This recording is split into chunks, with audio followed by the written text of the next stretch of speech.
오늘은 창세기 33장으로 가겠습니다. 33장 1절에서 4절까지의 말씀입니다. 제 33장.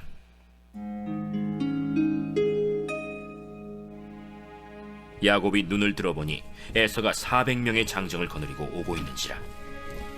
그의 자식들을 나누어 레아와 라헬과 두 여종에게 맡기고 여종들과 그들의 자식들은 앞에 두고 레아와 그의 자식들은 다음에 두고 라헬과 요셉은 뒤에 두고 자기는 그들 앞에서 나아가되 몸을 7번 땅에 굽히며 그의 형 에서에게 가까이 가니 에서가 달려와서 그를 맞이하여 안고 목을 어긋 맞추어 그와 입 맞추고 서로 우니라. 아멘. 예수님께서는 자신을 십자가에 못 박는 자들을 용서해 달라고 기도하신 걸 우리가 기억합니다. 아버지, 저들을 사하여 주옵소서. 자기들이 하는 것을 알지 못함이니이다. 정말 모르고 살거든요. 여기서의 용서는 고통을 잊는 게 아니에요. 원수들로부터 받는 그 수치와 모욕이 없는 듯 내숭을 떠는 것도 아닙니다. 반드시 벌을 받아야 할 그 상대편에게 보복을 하지 않는 거예요. 누군가를 미워하면 내가 괴롭거든요. 여러분, 자식들 어렸을 때 종아리 때려 보신 적 있으세요? 종아리를 맞은 자식은 쿨쿨 잠도 잘 자는데 그 때린 부모는 밤새 뒤척거립니다. 그런 말이 있잖아요. 향나무는 자기를 찍는 도끼날에도 이 향을 묻힌다. 아마 도끼날로 이 향나무를 이렇게 찍어서 그렇게 꺾어내고 나면 그 도끼날에서 향 냄새가 난다는 거예요. 놀라운 원리죠. 나에게 상처를 입힌 이들을 너그러이 용서하면 그러면 먼저는 내가 살게 되는 거예요. 아마 제가 전에도 한번 말씀을 드렸을 거예요. 할아버지와 손자가 미국의 9.11 테러 사건에 대해서 토론을 했어요. 토론이 끝날 무렵에 손주가 물어요. 할아버지, 제 마음속에 두 마리의 이리가 싸움질을 해요. 하나는 분노에 가득 차 오직 복수만 원해요. 다른 하나는 사랑하고 용서하려고 해요. 누가 이기겠습니까? 그러자 이 현명한 할아버지가 이렇게 답을 주더랍니다. 내가 누구에게 먹이를 주느냐에 달려있지. 결국 네 마음에 달려있다는 거예요. 복수를 할 것인지 용서를 할 건지. 복수와 용서, 우리는 과연 누구에게 먹이를 주며 살고 있을까요? 여러분, 용서라는 뜻은 놓아준다, 죄를 면하여 준다 하는 의미를 가지고 있어요. 한자를 직역하면 얼굴 용조에 용서할 서예요. 근데 용서할 서라고 하는 것은 같을 여자 밑에 마음 심자가 붙어 있어요. 결국 무슨 얘기예요? 얼굴이 마음과 같다라고 직역을 할 수 있는 거예요.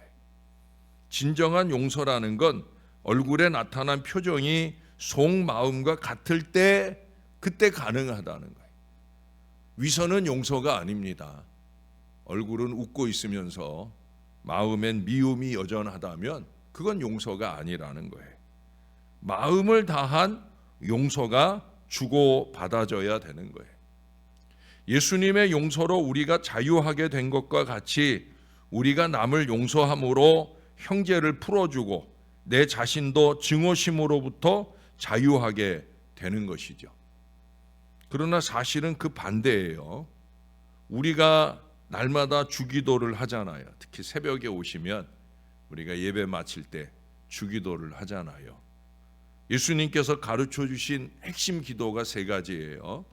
일용할 양식을 주십시오라는 것과 시험에 들지 않게 해달라, 악에서 구해달라 하는 게 2가지고, 그리고 1가지 뭘 얘기해요?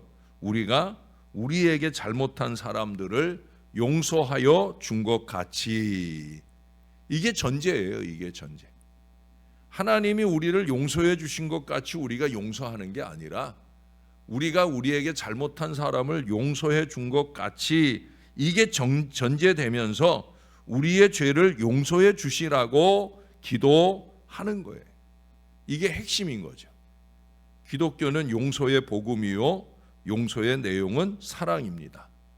우리 그리스도인들은 용서가 가장 높은 가치임을 알지만은 그것이 가장 힘드는 일이라는 것도 아주 잘 알고 있어요. 목회하는 저에게도 가장 힘든 일이 바로 이 용서가 아닌가 늘 그런 생각을 해요. 그러면 우리가 어떻게 서로 용서하고 용서받으며 잘 살아갈 수 있겠습니까? 첫째로 중요한 것은 기도를 많이 드려야 되는 거예요. 예?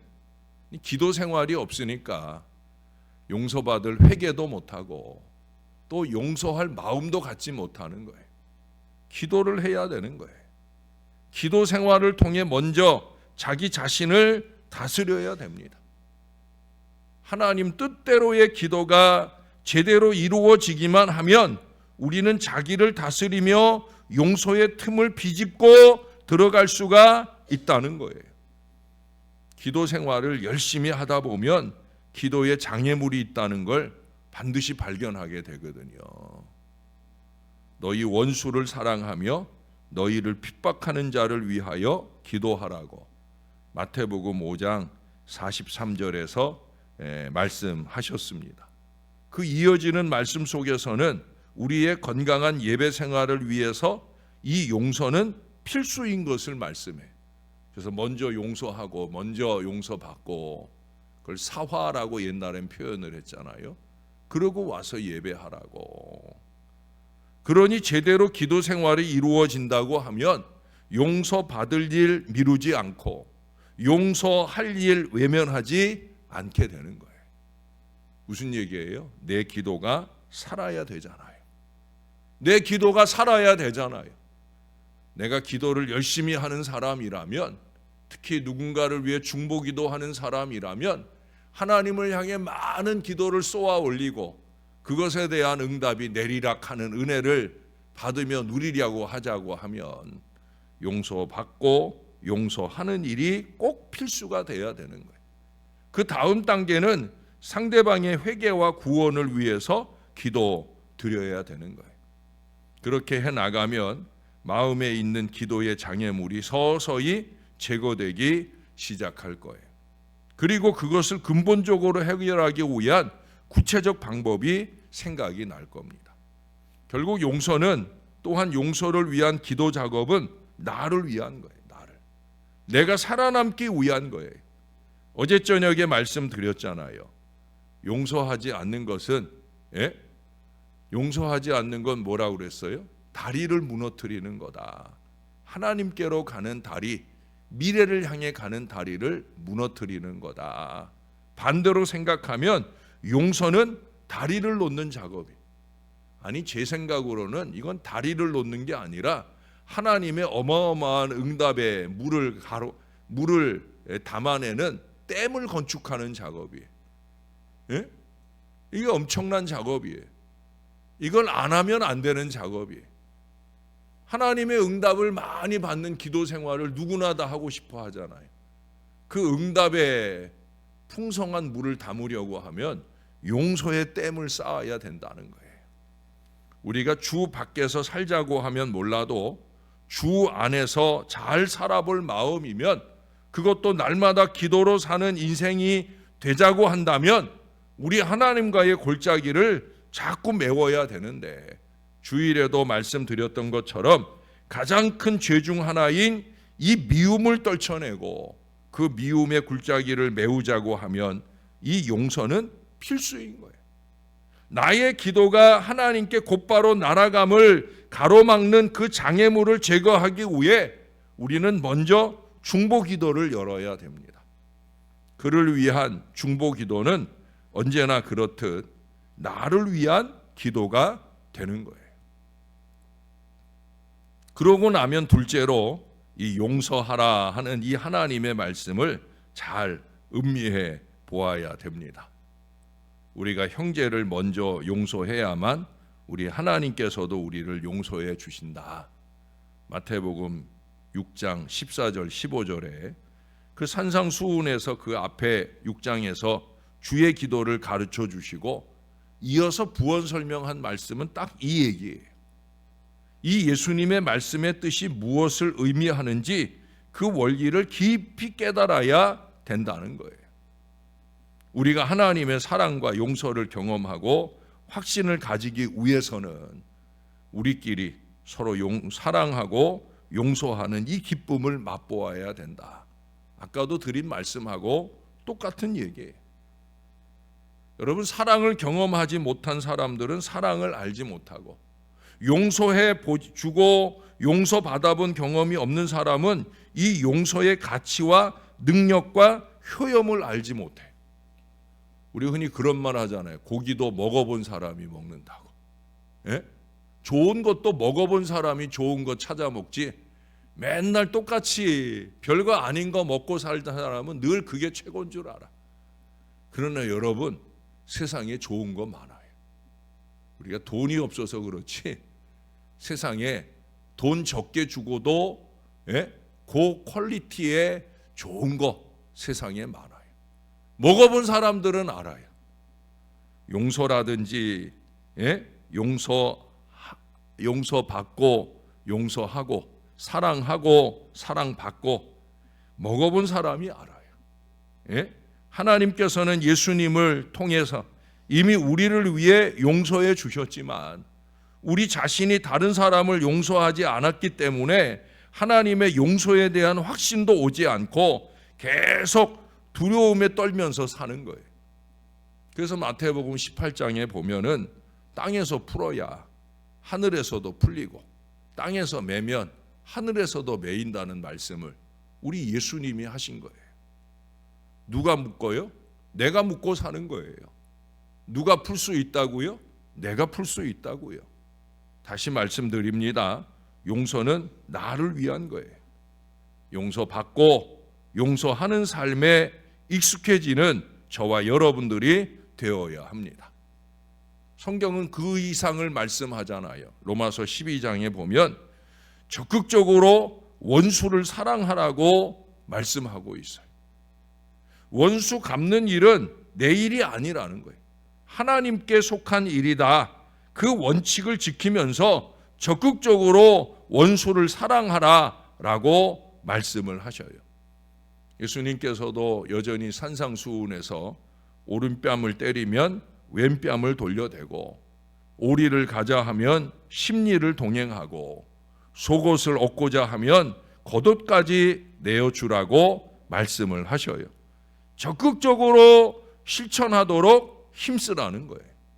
여러분, 산상수훈을 집에 가셔서 한번 다시 읽어보세요. 1년 동안 통독하던 열정으로 오늘 한번 산상수훈 마태복음 5장, 6장, 7장 뭐 길지도 않아요. 오늘 한번 집에 가서 이 산상수훈을 읽어보세요.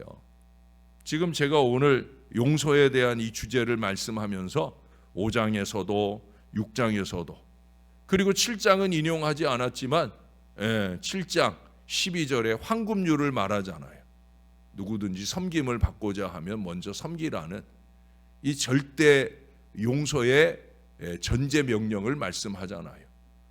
여러분, 산상수훈이 뭐예요? 천국 백성의 신앙과 삶을 말씀하고 있는 거예요. 예수님의 평생 설교의 엑기스, 그게 바로 산상수훈이에요. 요한복음 14장부터 16장까지의 말씀이에요. 다른 많은 말씀들도 했지만 세상이 다 담을 수 없는 말씀과 행적을 이루어 주셨지만 가장 엑기스는 뭐냐? 산상수훈이에요. 그런데 그 산상수훈에 보면 매 장마다 이 용서, 이 관계, 이것에 대해서 말씀을 하고 있다는 거예요. 용서 이상의 섬김을 말씀하고 있습니다. 미운 놈 떡 하나 더 주는 그런 개념 아니에요.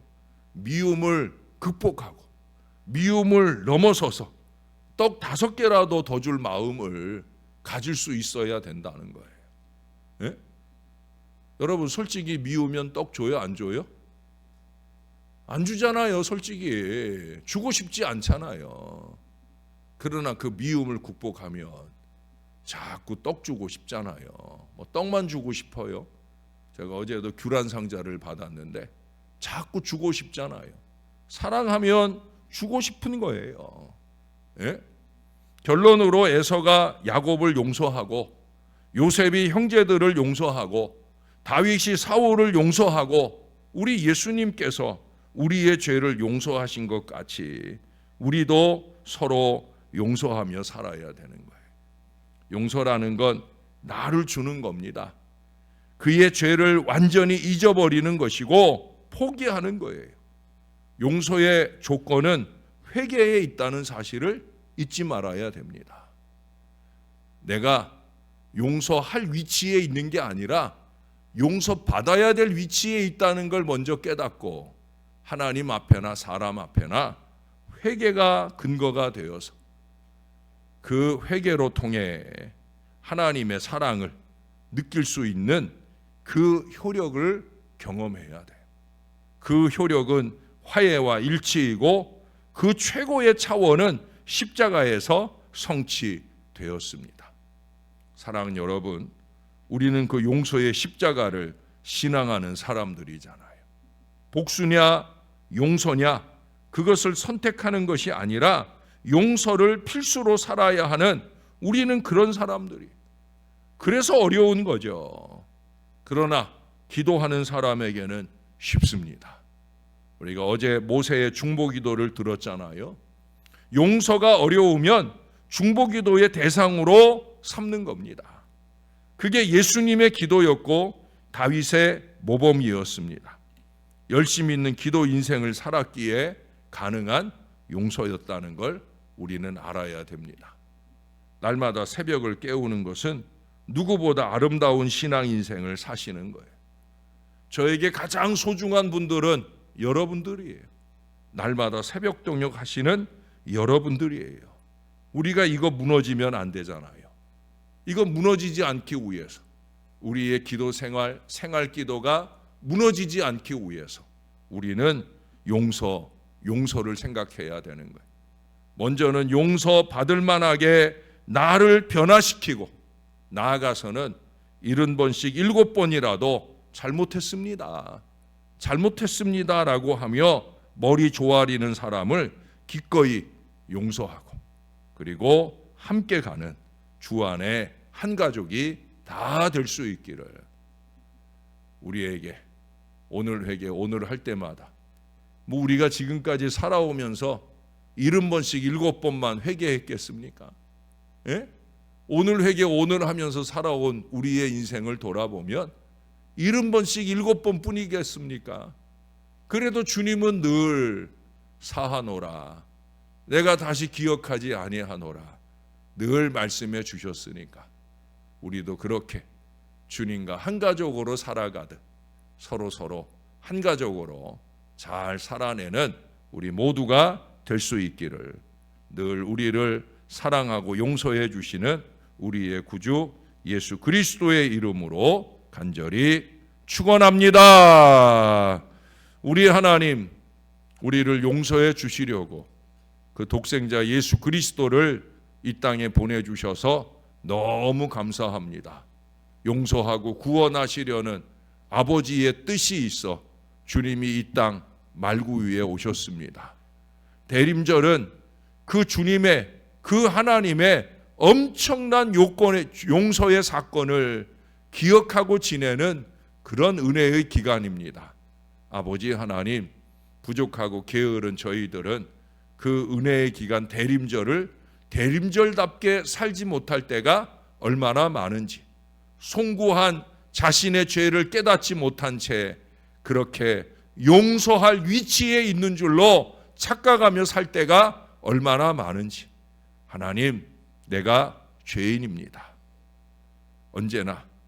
언제나 내가 죄인입니다. 하나님 이 사실을 잊지 않는 저와 이 모든 주의 백성들 기도하는 사람들이 될 수 있게 도와주옵소서. 할 수만 있으면 날마다 기도의 무릎을 제대로 꿇을 수 있도록 그 기도 속에 깨달은 죄악들을 용서받을 수 있도록 용서받을 뿐만 아니라 용서할 줄 아는 믿음의 자리로 나아갈 수 있도록, 그래서 하나님과 우리 사이에 이 기도의 거대한 댐을 건축하여, 우리 하나님 이 용서의 거대한 댐을 건축하여 우리가 주 앞에 드리는 모든 기도가 풍성한 응답으로 그 댐 안에 가두어 둘 수 있는 능력 기도의 인생들이 다 되게 우리를 도와 주옵소서. 하나님, 좌를 보고 우를 보고 하나님 기도할 일들이 얼마나 많은지를 깨닫는 인생들이 되게 하시고, 그 기도가 원활할 수 있기를 위하여 기꺼이 회개하여 용서받고 또한 용서해 줄 수 있는 이 믿음의 마음을 넓혀가는 우리 모두가 되게 하여 주옵소서. 오늘 하루 종일 지나며 산상수훈의 말씀을 곱씹어 묵상하면서 용서의 일들을 꼽아보고 새로운 주일을 은혜의 분수령으로 맞이하는 우리 모두가 되게 하여 주옵소서. 벌써 대림절 마지막 주일에 이르렀습니다. 이제 곧 성탄절이기도 합니다. 하나님, 우리를 위해서 이 땅 말구 위에 나신 아기 예수님께 하나님 겸손히 무릎 꿇을 수 있는 근본 성탄절 꼭 될 수 있게 은혜를 베풀어 주옵소서. 다가오는 2026년 살아가는 우리 주의 백성들이 영육간에 강건할 수 있도록 주님이 꼭 도와 주시옵소서. 주님께 감사합니다. 예수님 이름으로 기도합니다. 아멘.